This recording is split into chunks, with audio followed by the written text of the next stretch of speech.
Bom dia, irmãos. Bem-vindos a mais um Café Mais Palavra.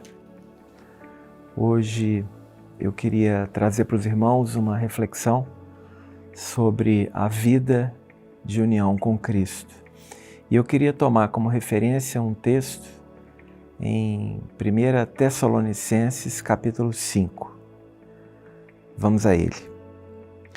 Irmãos, relativamente aos tempos e às épocas, não há necessidade de que eu vos escreva, pois vós mesmos estáis inteirados com precisão que o dia do Senhor vem como ladrão de noite.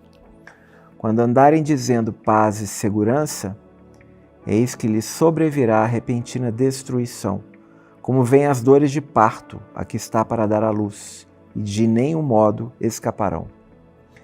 Mas vós, irmãos, não estáis em trevas para que esse dia, como ladrão, vos apanhe de surpresa.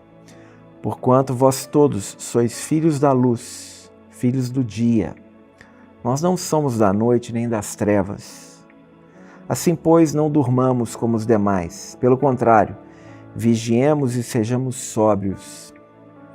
Ora, os que dormem, dormem de noite, e os que se embriagam, é de noite que se embriagam. Nós, porém, que somos do dia, sejamos sóbrios, revestindo-nos da couraça da fé e do amor, e tomando como capacete a esperança da salvação. Porque Deus não nos destinou para a ira, mas para alcançar a salvação mediante nosso Senhor Jesus Cristo, que morreu por nós, para que, quer vigiemos, quer durmamos, vivamos em união com Ele. Consolai-vos, pois, uns aos outros, e edificai-vos reciprocamente, como também estáis fazendo. Vamos fazer uma breve oração. Pai, entregamos a Ti a Tua própria palavra, pedindo a habilitação pelo Teu Espírito para compartilhar da Tua palavra, Senhor. Que o Senhor vivifique ela nos nossos corações, é o que eu te peço, em nome de Jesus. Irmãos, o livro de Tessalonicenses, essa carta, tem uma estrutura de revelação que gravita em torno de uma palavra-chave que se chama a parousia do Senhor. Essa palavra parousia é traduzida nas nossas Bíblias como vinda.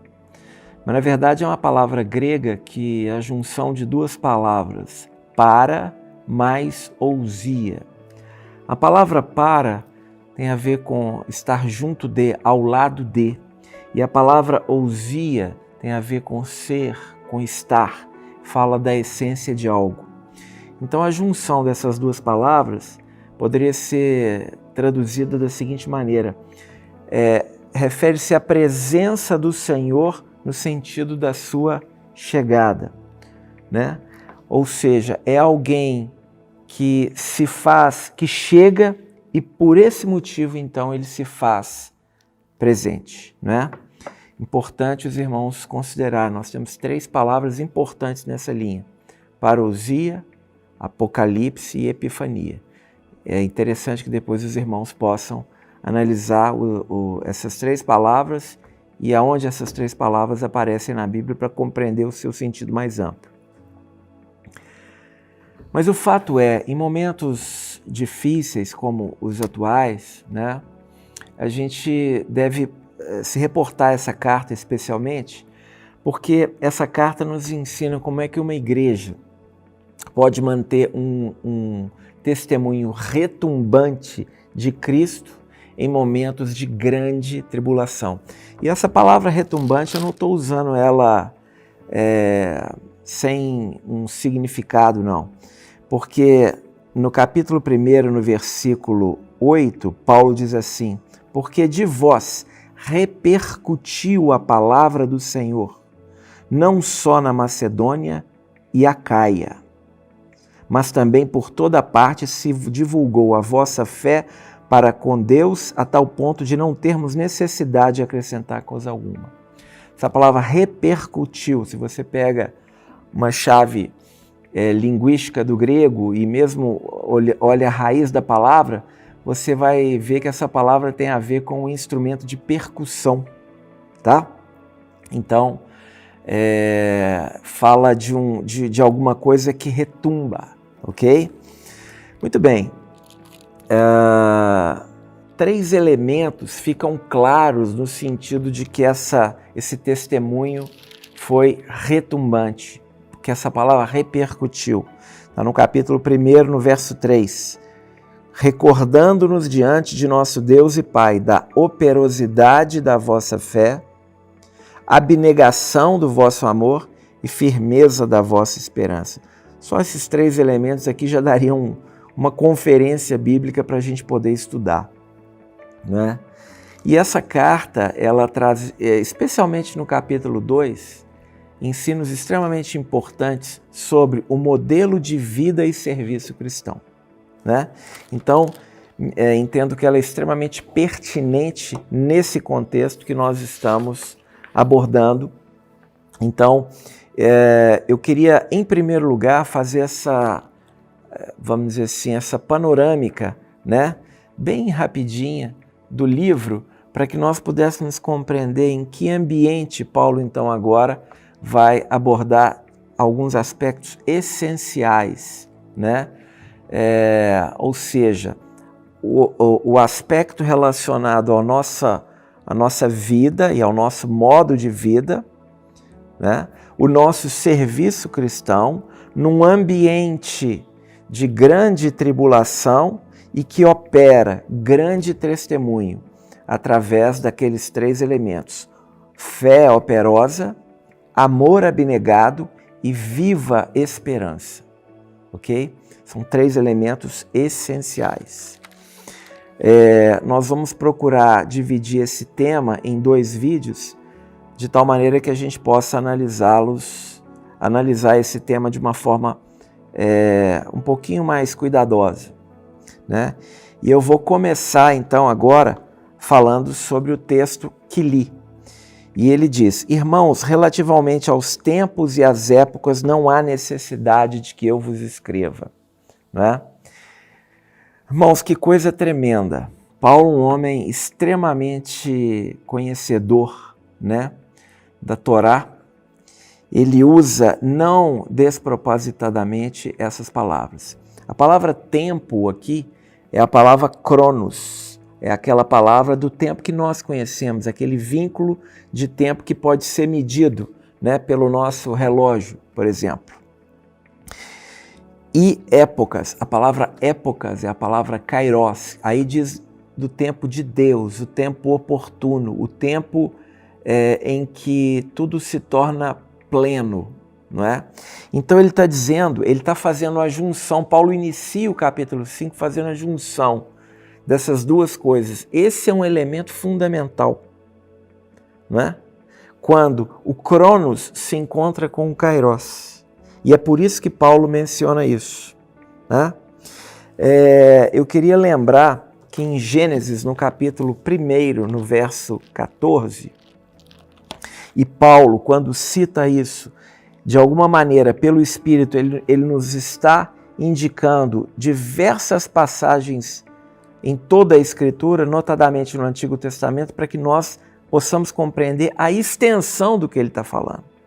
E ele diz assim, Gênesis 1,14, disse também Deus, haja luzeiros no firmamento dos céus, para fazerem separação entre o dia e a noite, e sejam eles para sinais e para estações, para dias e anos, e sejam para luzeiros no firmamento dos céus, para alumiar a terra. E assim se fez.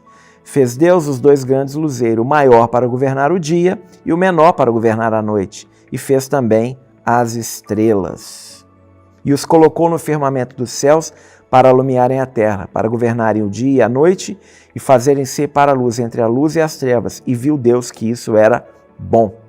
Vocês observaram que ao longo desse texto, ele vai voltar nessa questão, onde ele vai fazer uma análise comparativa, luz e dia, né? Noite e trevas, e os opostos, né? Por quê? Porque ele está em vistas a alguma coisa muito mais profunda. E é importante mencionar que essa palavra estações é a palavra hebraica moed, que significa tempos determinados. Sabe o que Paulo está nos ligando aqui, irmãos? Com as festas fixas do Senhor. Porque a palavra festas fixas, né? Se você procura também no hebraico, você vai ver que é a mesma palavra, moed. Então ele está vinculando de alguma forma, implicitamente ao colocar esse tempo e dizendo para nós que não há necessidade que ele nos escreva sobre isso, ele está colocando um pano de fundo relacionando as festas fixas do Senhor, né, com o aspecto relacionado aos eventos do tempo do fim, ok? Então, essa é a primeira grande questão que eu queria colocar. No que diz respeito às festas fixas, só para concluir, eu queria lembrar aos irmãos que o irmão do Senhor, Tiago, né, na sua carta, ele cita algo extremamente importante. Ele diz assim: sede, pois, irmãos, pacientes até a vinda do Senhor. Eis que o lavrador aguarda com paciência o precioso fruto da terra, até receber as primeiras e as últimas chuvas. Sede vós também pacientes e fortalecei os vossos corações, pois a vinda do Senhor está próxima. Vocês acham que Tiago está falando sobre uma questão relacionada à colheita e fazendo uma menção às chuvas de forma não vinculada a outros elementos da palavra? Claro que não. Né? Claro que não. Não é à toa que ele fala sobre Elias, não é? E cita a relação de 3 anos e meio. Então essas coisas estão todas vinculadas, ok? E quero lembrar também que em Atos o Senhor me disse que não nos compete, aos discípulos, não vos compete saber tempos ou épocas, a mesma expressão aqui de 1 Tessalonicenses, mas recebereis poder ao descer sobre vós o Espírito Santo. Então todas essas coisas apontam para os elementos agora relacionados ao tempo do fim. E é nesse sentido que eu quero continuar na parte 2 desse vídeo para abordar o tema da união com Cristo.